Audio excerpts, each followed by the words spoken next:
Hey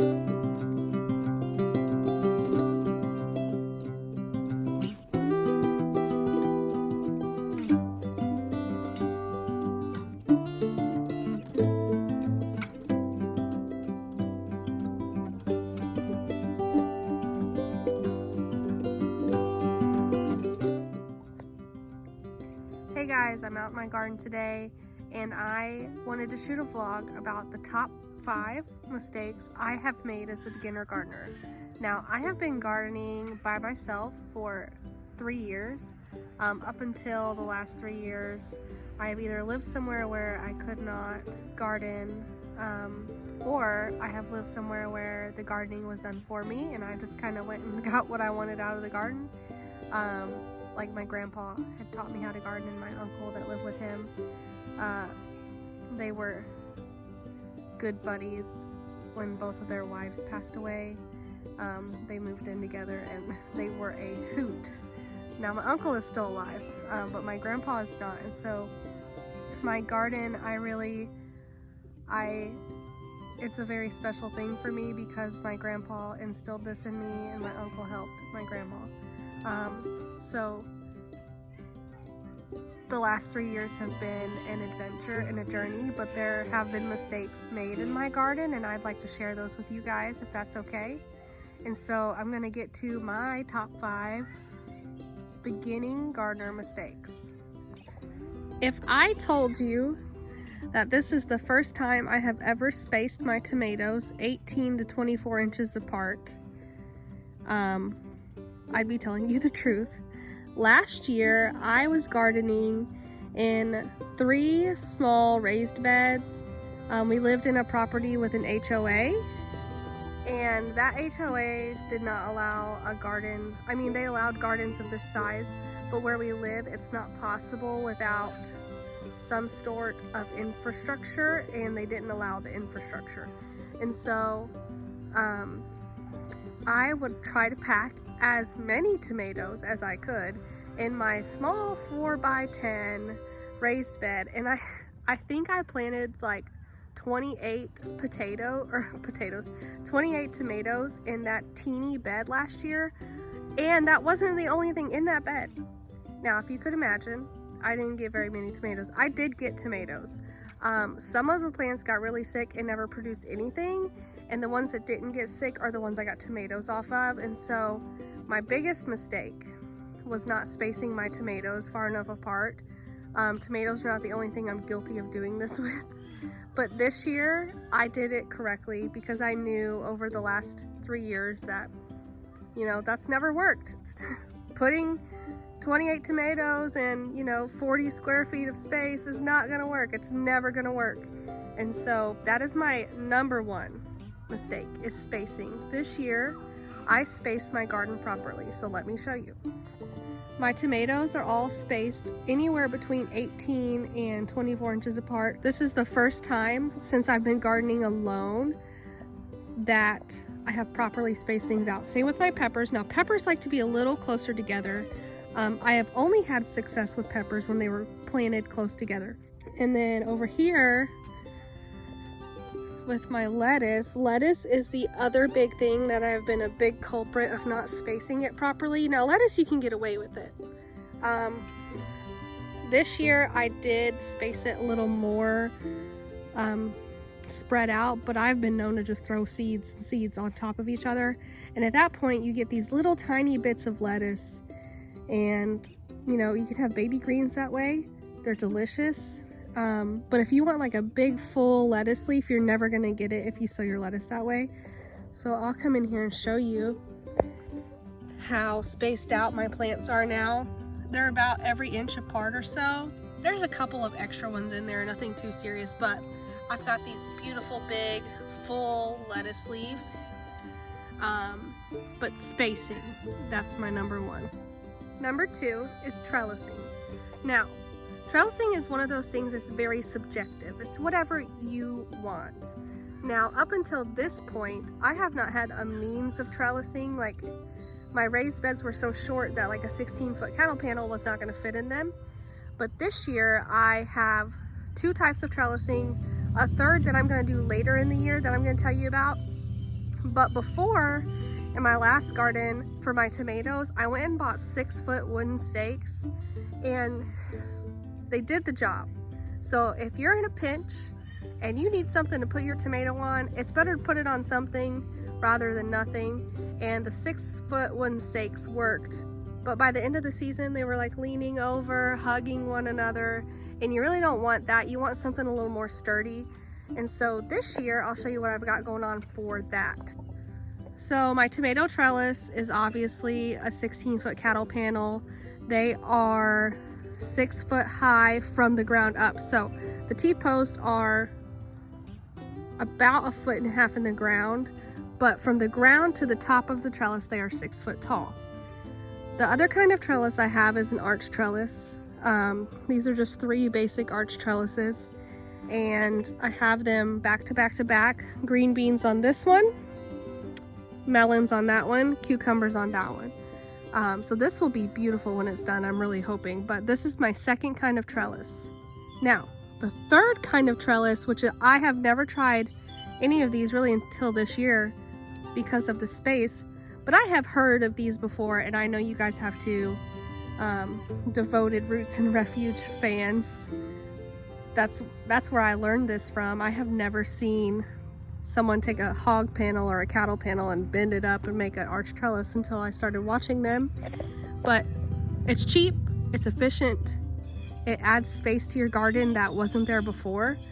I have 16 extra feet in my garden that's not on the ground because of these trellises. 16 times 3, whatever that is. Yeah, I'm not good at math. Over here, when I pull these potatoes up, I'm going to try doing a Florida weave. Now, a Florida weave is something I didn't know about until about 2 weeks ago, where you put a stake in the ground and you basically weave your tomatoes up together. Now, I think Florida weave could probably also work for peppers if I'm correct. Same principle. Peppers are a little less heavy than tomatoes too, so I'm gonna try that this year in this space with my hybrid tomatoes I'm planting and my leftover heirlooms, and see how that does, because that seems a lot less like it requires less effort than this over here. But this over here is beautiful, and I will always have cattle panel trellises.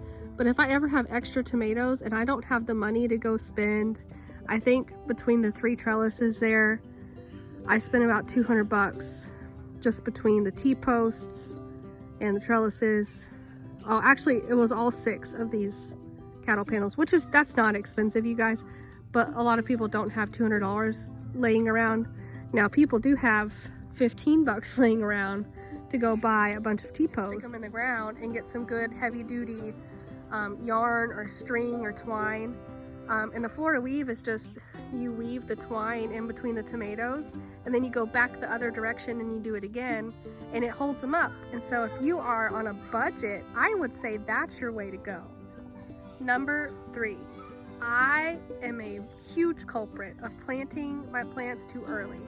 Now, this year, my butt was saved by planting too early, because I planted my tomatoes first week of May. A lot of people wait till the 2nd or 3rd week here, and because I did that, I avoided having to hold my tomatoes in the greenhouse because of the 3 weeks of rain we had that followed. Now, if I had an in-ground garden and I had planted these tomatoes and we had 3 weeks of rain, I would have been in hot water. They would be sick, and there's a little bit of like, the lower leaves are kind of nasty on some of them, which I can just prune those off and they'll be fine. But I am a huge culprit of planting too early. Most notable with my peppers. This year, I had to be very patient. I had to pay attention, and I actually planted my peppers at the right time this year. Every year up until now, I have put my peppers in too early, and I have not gotten a good pepper harvest. And I didn't know, I always thought you put peppers and tomatoes out together. Peppers and tomatoes, they go together, you know, they're like brothers and sisters. But you don't. Peppers need a temperature of 50 degrees, mid-50s at night. Anything lower could stunt their growth. In my case, that has been my luck, where I've planted them and it's gotten down to like 45, 4 or 5 nights in a row, and my peppers have suffered because of it. Number 4, planting too much. Now this kind of goes hand in hand with my spacing. I should have grouped these together. Last year, my tomatoes, I planted way too many tomatoes way too close together. I have done that with lettuce. I have done it with peppers. I have done it with squash. Now squash is a little more forgiving. I feel like if you plant a squash seed, you're gonna get squash. But tomatoes and peppers, while they're hardy plants, are less forgiving when they're not given the space they need to grow. And so if you plant too many too close together, your plants are gonna suffer.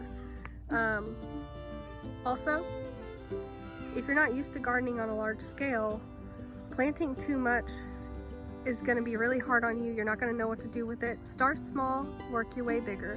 And that's how I learned. I learned the last 2 years growing in 3 small raised beds, and now I've got a huge garden, an 800 square foot garden, that I know that I can manage now. Do I think I could manage anything bigger than this year? No, but next year if I expand this, now that I know what this will produce, next year will be easier to expand this and do something even larger. So start small, work your way bigger. My number 5 gardening mistake as a beginning gardener was soil. Now, I think this was just a lack of education.